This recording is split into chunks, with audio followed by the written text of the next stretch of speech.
Buenas tardes, hermanos y amigos. Una vez más estamos hablando desde una mano amiga en Reno, Nevada. Estamos felices y contentos de una vez más compartir con usted la palabra de Dios. Y queremos seguir avanzando en el estudio que hemos tenido ya por varias semanas. El arrebatamiento, extra bendición de Dios. Lo consideramos una extra bendición de Dios porque hasta hoy en día toda la gente que ha creído en el Señor Jesucristo y que han alcanzado la promesa de entrar a la presencia de Dios, al cielo, pues han muerto físicamente y de alguna o de otra forma. Pero Dios nos ha hecho una promesa en su palabra y dice de que en el libro de Apocalipsis capítulo 3, verso 10 dice: por cuanto has guardado la palabra de mi paciencia, yo también te guardaré de la hora de la prueba que está por venir sobre todos los que moran en la tierra. Y por eso creemos que es una extra bendición de Dios, porque nos estamos preparando y para eso son estos estudios. Hoy en día en el internet, en las redes sociales puede haber mucha información sobre todo esto que son los últimos días. Mucha gente que enseña estos temas, pero creemos de que entre mejor preparados estemos para ese evento, pues con más confianza vamos a vivir más tranquilos, sin menos estrés, menos preocupación, menos temor, con más confianza de que el día que el Señor venga en las nubes, como dice su palabra en Tesalonicenses, porque Él mismo descenderá con con trompeta de Dios, y los muertos en Cristo resucitarán primero, y los que hayamos quedado, dice, seremos transformados, y así todos nos encontraremos con Dios en las nubes. Y queremos continuar entonces estudiando, y hemos visto de que tenemos que ser como el profeta Elías, que cuando Dios lo decidió levantarlo en un torbellino de fuego, iba saliendo con Eliseo de Gilgal. Hemos hablado que Gilgal representa andar viviendo en la carne, representa andar viviendo por vista, y todo ese tipo de personas que viven así pues fácilmente pueden caer en la trampa del pecado, de la tentación, del engaño y en todo aquello que es negativo, que puede acabarnos frustrado y cansado. Eso es lo que significa Gilgal. Entonces dice la palabra de Dios en el segundo libro de los Reyes, capítulo 2, que cuando Dios decidió levantar a Elías en un torbellino de fuego, iba saliendo con Eliseo de Gilgal. Iban saliendo, iban dejando todo ese estilo de vida carnal atrás y se fueron a Betel. Y en Betel leímos y estudiamos que cuando Betel es mencionada por primera vez en el libro de Génesis, fue cuando Jacobo, el nieto de Abraham, durmió ahí una noche y tuvo una visión donde vio a Dios, vio ángeles que subían y ascendían en una escalera, y dijo: esta es casa de Dios y puerta del cielo. Y por eso le llamó a ese nombre Betel, porque antes se llamaba Luz. Y con el tiempo vemos de que Betel, cuando después del rey Salomón, cuando murió, fue dividido el reino de Israel, las 10 tribus del norte se llamó Israel, y la parte del sur se quedó como el reino de Judá. Y las 10 tribus Dios se las entregó a un hombre que se llamaba Jeroboam, y se hizo rey de Israel. Y este hombre pues enseñó y ayudó al pueblo de Israel a que se corrompiera haciendo unos becerros de oro, y les dijo: no suban más a Jerusalén, no tienen que subir más a Jerusalén a adorar a Dios, ni tienen que adorar a Dios. Adoren aquí en Betel este becerro de oro y otro que voy a poner en Dan. Y esos son los dioses que los sacaron de Egipto. O sea, corrompió, y la gente se dejó corromper también en Betel. Y entonces ya no se llamaba Betel, casa de Dios, sino que Dios le puso otro nombre, y como ya se había corrompido, le puso Betabén, que significa casa de maldición. Y por eso entonces Dios le habla a Elías y le dice: vete de Betel a Jericó. Y nos movemos entonces de Betel, toda aquella gente que no quiera conformarse a ese estilo de vida, porque muchas iglesias, igual que siempre, pueden empezar bien, igual que Salomón, igual que mucha gente, empezar bien hablando la palabra de Dios genuina, sin que sea adulterada, y rechazando todo tipo de idolatría. Pero con el tiempo pues llegan los ataques, el enemigo no se queda con las manos cruzadas, y uno como ser humano tiene que estar velando todo el tiempo. Como dijo Jesús, hay que cargar la cruz diariamente, porque si no el pecado fácilmente nos gana. Entonces, todo aquel que no quiera permanecer en Betabén, en casa de maldición, pues tiene que avanzar hacia Jericó. Jericó, ya vemos lo que pasa en Jericó, que cuando Josué conquista Jericó, lo hace a través de las instrucciones específicas que Dios le da. Tienen la palabra de Dios, les acaba de dar toda la ley completa a Dios a ese pueblo, para que entren a conquistar la tierra prometida, y Josué es el que le toca que conquistar Jericó, porque Moisés ya había muerto para ese entonces. Y Dios le da las instrucciones: denle vueltas a la ciudad, una vuelta por día por 6 días, el séptimo día le van a dar 7 vueltas. Los sacerdotes van a llevar los carneros, los cuernos de carnero como trompetas. Otros sacerdotes van a cargar el arca, que significa la presencia de Dios. Los hombres de guerra van a ir al frente, y hemos hablado de que los hombres de guerra vienen siendo aquellas personas que siguen las instrucciones, que alaban a Dios, que sirven a Dios, y que se esfuerzan por pelear la buena batalla en la oración, en la intercesión. Son aquellos hombres que se ponen toda la armadura de Dios, como le dijo Pablo a los Efesios en el capítulo 6, para estar listos contra todas las acechanzas del diablo. Esos son los hombres de guerra, los que van al frente, y muchas veces pues hay ministerios, iglesias, personas, familias, individuos que no avanzan, o incluso no llegan nunca a nada, o retroceden incluso a caminar en la apostasía, a seguir la apostasía, porque no son personas de oración. Hemos dicho de que Dios, el apóstol San Pablo le habla a Timoteo y le dice: mientras yo regreso, dice, mientras yo vengo de regreso, dedícate a la lectura de la palabra, a las instrucciones, a conocer las instrucciones, a la exhortación. Y también el capítulo 2 del primer libro de Timoteo le dice: antes que todo quiero que se hagan rogativas, oraciones, peticiones y acción de gracias por todos los hombres, especialmente por los que están en eminencia, por los reyes, por los gobernantes y por todo tipo de líder que tengamos sobre nosotros, porque Dios quiere que vivamos quieta y sosegadamente, ya que es la voluntad de Dios que todos los hombres sean salvos y vengan al conocimiento de la verdad. Lo primero que le dice: primero que nada, hay que echar los fundamentos, hay que conocer los fundamentos y vivirlos. En el Salmo 11, verso 3, dijo el salmista, y escribió esto, dijo: si los fundamentos son destruidos, ¿en qué se apoya el justo? ¿En qué se apoyará? Si los fundamentos son desechados, ya el justo no tiene en qué apoyarse. Todo aquel que quiera vivir una vida justa tiene que saber de que Dios ha puesto fundamentos y los tenemos que cumplir, los tenemos que seguir con las instrucciones que Dios nos dio. Tenemos la palabra de Dios, allí Josué tenía la palabra de Dios, las instrucciones, y instrucciones específicas aparte de la ley que ya tenía, porque Dios le dijo cómo conquistar Jericó, y tenían el arca que representaba la presencia de Dios. Y también una cosa importantísima, que es yo creo que donde más fallamos, tanto cristianos, todos los seres humanos, pero también cristianos, es en la disciplina.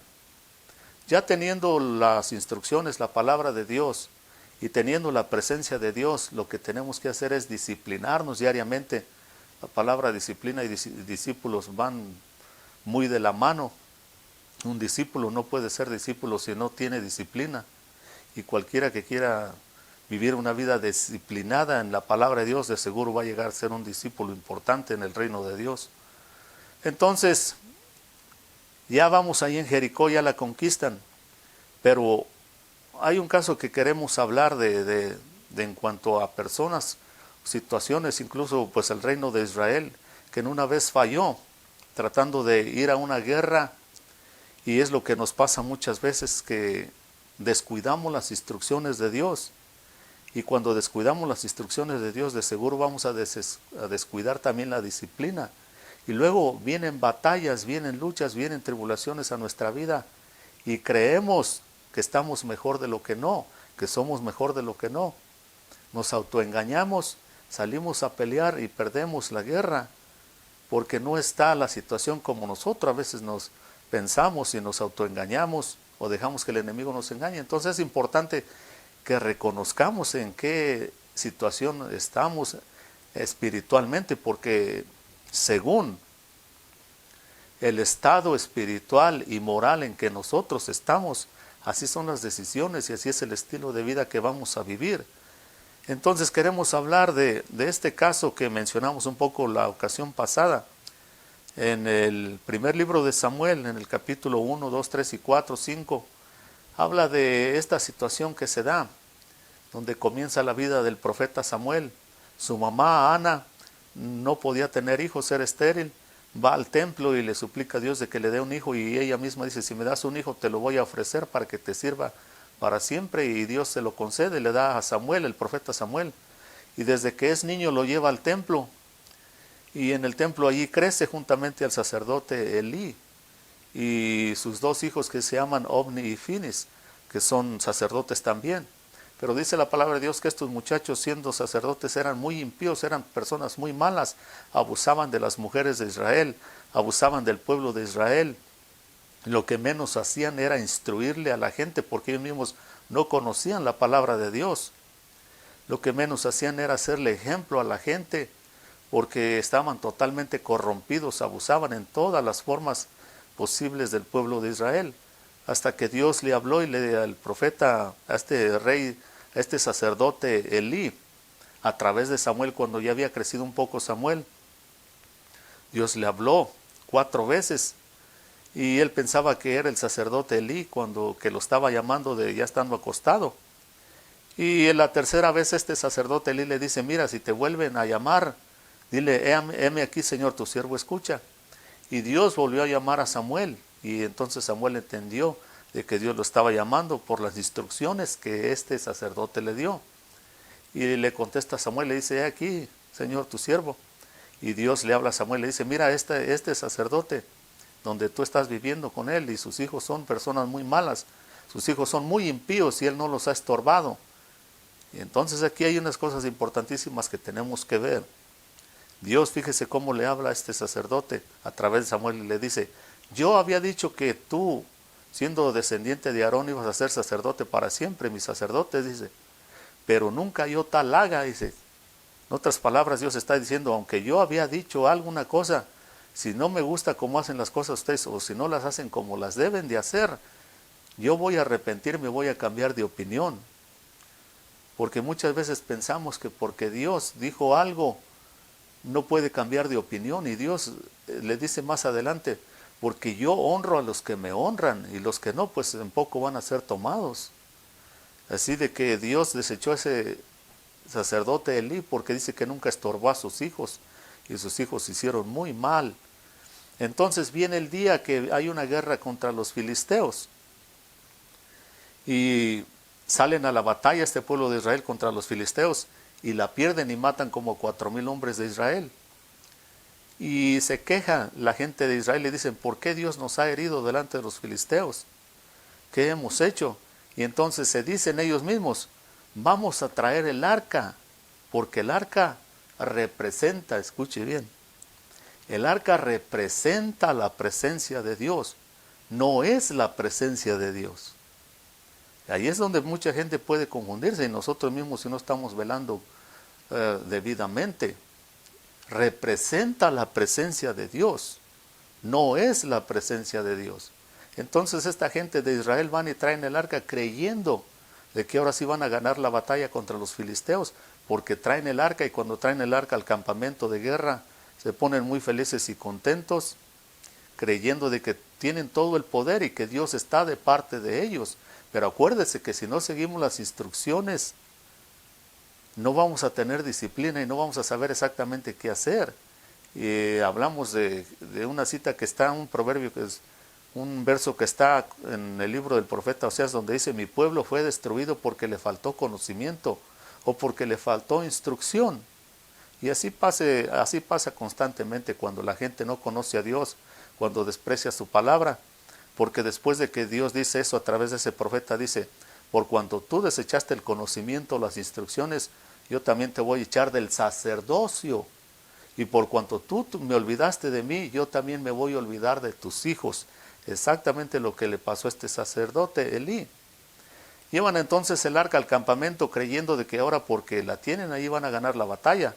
Y los filisteos se asustan porque dicen, estos son los dioses que castigaron a Egipto conocen la historia de Israel cuando salió de Egipto, cómo Dios acabó con esa nación literalmente cuando no los querían dejar salir de la esclavitud de Egipto.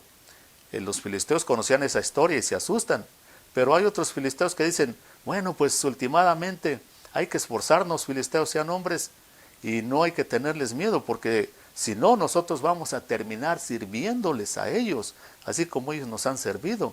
Así que más vale que nos esforcemos y peleemos hasta la última gota. Y total de que los filisteos se esfuerzan y ganan la batalla. Y también no solamente ganan la batalla matando como a 30,000 hombres de Israel, sino que también secuestran el arca. Y ellos, ahora, una vez más, el arca representa la presencia de Dios, no es la mera presencia de Dios. Estaba forrada en oro, tenía unos querubines en la parte de arriba, dentro del arca estaban las tablas de la ley, maná que Dios le había dado de comer al pueblo de Israel en el desierto, una vara de almendro que Dios había reverdecido. Y eso era todo lo que era el arca, pero más que nada era que representaba la presencia de Dios. Pierden el arca también, y entonces ahí es donde empieza todo el desastre. Uno de los que escapan de la batalla, de la guerra, va y lleva la información, y dice la palabra de Dios que el sacerdote Elí, que ya era de 98 años, ya estaba viejo y ya no veía muy bien, estaba esperando a ver qué pasaba, porque como se llevaron el arca para que Dios les diera la victoria en la guerra, pues él estaba muy preocupado, porque sabía que el arca era el instrumento que ellos tenían, que representaba a Dios más que ninguna otra cosa. Pero aquí está lo malo. Es más importante una cosa que vemos y podemos tocar, o las instrucciones que tenemos de parte de Dios, la palabra de Dios. Desafortunadamente para todas aquellas personas que tienen una mente religiosa, lo que pueden ver y tocar es más importante que la palabra de Dios.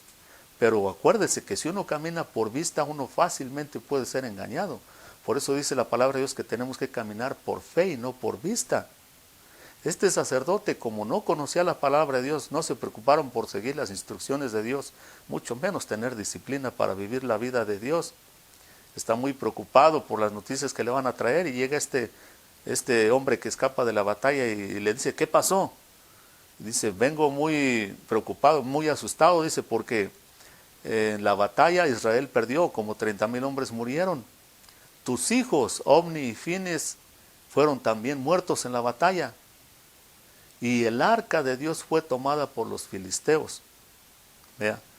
Entonces este hombre, cuando oye las noticias, cuando primero le dice, tus 2 hijos, Ofni y Fines, fueron muertos en la batalla, como que eso no le caló tanto, no sintió el golpe. Pero cuando le dice el arca fue tomada, dice que se cayó para atrás, de tan dura que le cayó la noticia.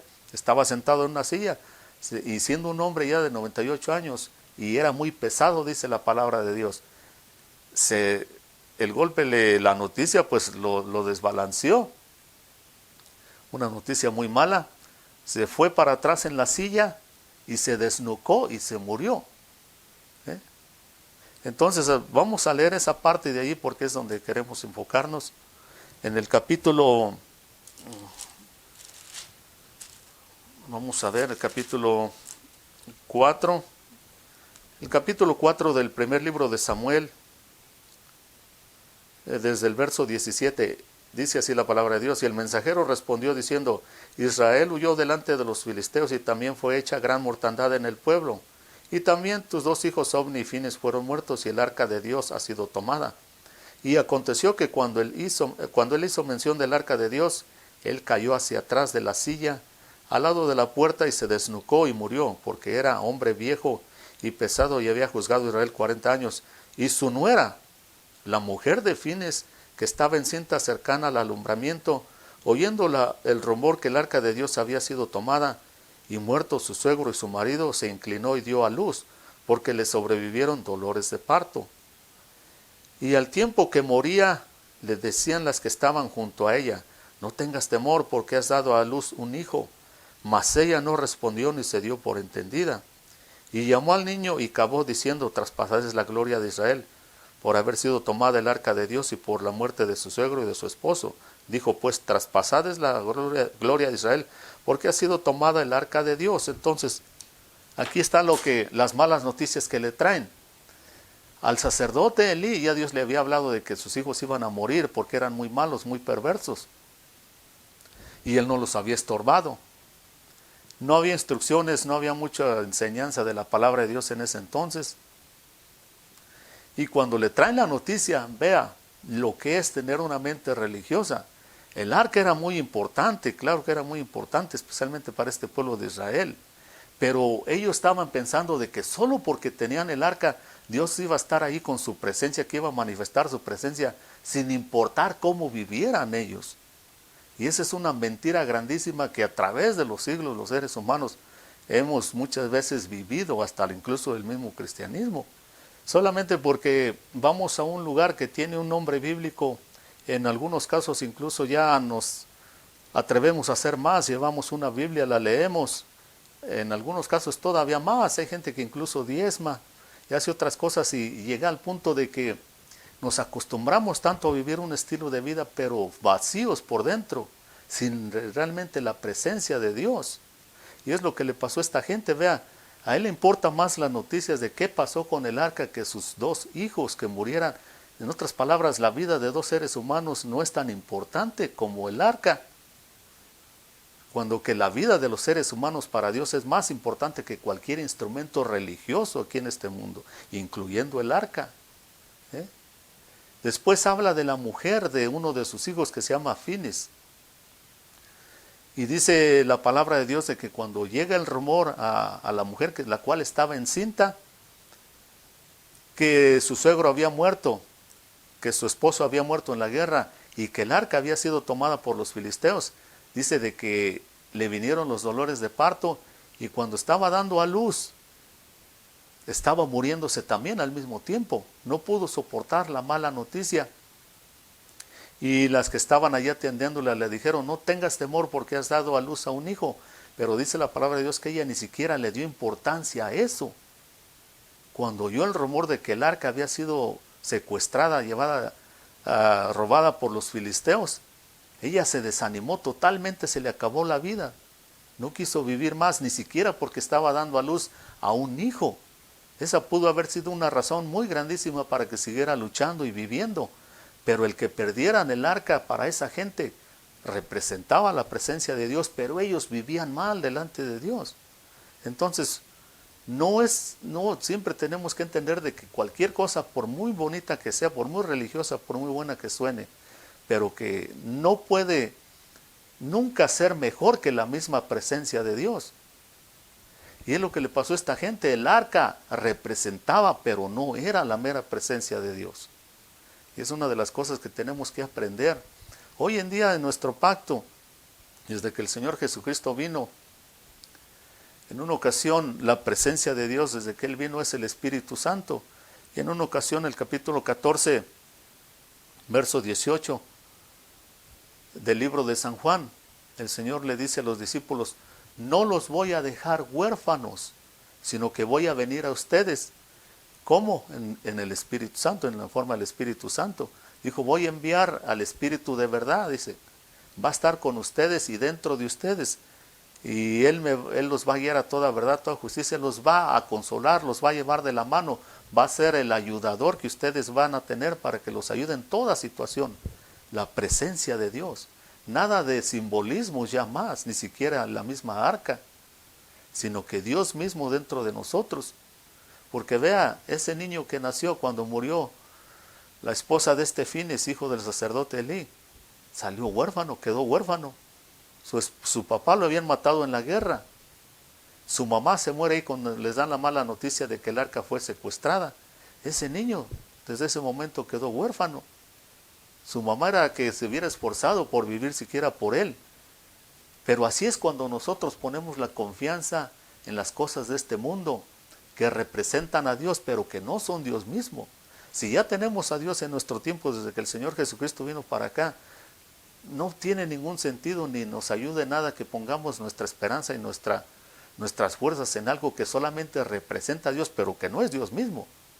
Por eso el Señor le dijo ahí en 14:18 del libro de San Juan, no los voy a dejar huérfanos, me voy a ir con mi Padre de regreso cuando resucite, pero no los voy a abandonar a ustedes. Voy a enviar al Espíritu Santo y Él va a estar con ustedes, dentro de ustedes para siempre, mientras ustedes sigan las instrucciones de la palabra de Dios y vivan una vida disciplinada en el Espíritu. La presencia de Dios va a estar con ustedes y entonces van a poder conquistar, ganar, no solo Jericó, sino cualquier otro problema, cualquier otra cosa obstáculo que se interponga en sus vidas, hasta que llegue la promesa de que ustedes sean levantados, hasta que llegue, y esa es para nuestro tiempo. Por eso es importantísimo que guardemos las instrucciones, la palabra de Dios. Por cuanto has guardado la palabra, las instrucciones de paciencia, dice el Señor, yo también te voy a guardar de la hora de la prueba, que vendrás para probar a todos los que moran sobre la tierra. Así que ahí tenemos la promesa de Dios, tenemos su palabra, las instrucciones. Lo que sí tenemos que aprender es a ser disciplinados, porque de nada sirve que tengamos las instrucciones y la presencia de Dios. Acabamos como ese pueblo que tuvo una derrota muy, muy grande. Murieron 30,000 hombres de Israel en esa guerra. Murió el sacerdote Elí. Murieron sus 2 hijos. Murió la nuera de él y quedó huérfano su nieto. ¿Ve? Todas las cosas que pasan cuando no seguimos las instrucciones y no tenemos disciplina, y cuando empezamos a apoyarnos en las cosas religiosas que están a nuestro alrededor, como la iglesia. Sí, hay muchas iglesias que teniendo las instrucciones, como no hay disciplina, la presencia de Dios no está ahí más. Y entonces, ¿qué pasa si empiezan a apoyar y a poner su confianza en las cosas que tienen alrededor? Así que es bueno que aprendamos que tenemos que guardar las instrucciones. Tenemos que guardar la palabra de Dios día y noche. Entre mejor lo hagamos es mejor, entre más aprendamos la palabra de Dios, especialmente en estos tiempos difíciles. Tenemos que, como hemos dicho antes, es bueno que aprendamos versos de la Biblia, incluso pasajes completos, salmos completos. En este tiempo es muy recomendable que nos apoyemos en el Salmo 91. El Señor, el que habita al abrigo del Altísimo morará bajo la sombra omnipotente, dice el Salmo 91. El Salmo 23, el Señor es mi pastor y nada me faltará. Salmos así, hay que memorizar la palabra de Dios y apoyarnos en ello, porque no todo el tiempo andamos cargando una Biblia, no todo el tiempo tenemos acceso a todo aquello que necesitamos, pero si lo memorizamos, si lo guardamos en nuestro corazón, si escribimos en las tablas de nuestro corazón la palabra de Dios, cuando haya necesidad echamos mano de ella, y que no nos pase como este sacerdote Elí, ni a sus hijos, ni a ese pueblo entero, que tenían una mente muy religiosa, pero hoy en día tenemos la presencia de Dios, el Espíritu Santo. Así que si usted necesita aceptar a Cristo como Señor y Salvador para tener esta presencia de Dios, lo invitamos a que lo haga.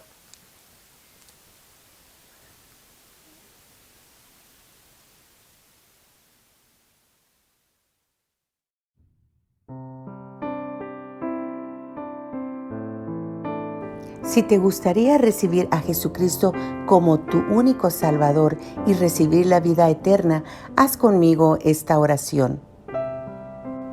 Reconozco que soy pecador y que te he fallado, pero creo que la sangre de Jesucristo me limpia de todo pecado. Por fe te recibo en mi corazón como mi único Salvador personal. Ayúdame, Señor, a hacer tu voluntad, para cuando tú me llames, yo estar listo. Te damos gracias, Señor, por esta persona que ha hecho esta oración de fe, como dice en Juan 1:12, mas a todos los que le recibieron, a los que creen en su nombre, les da potestad de ser hechos hijos de Dios. Te damos gracias y te pedimos, Señor, que tú guíes sus pasos, que esta persona sienta la necesidad de acercarse diariamente a ti, de conocer quién tú eres, Señor. Te la ponemos en tus manos y decimos, Señor, que ninguna arma forjada contra ella va a prosperar. Gracias te damos en el nombre del Padre, del Hijo y del Espíritu Santo. Amén.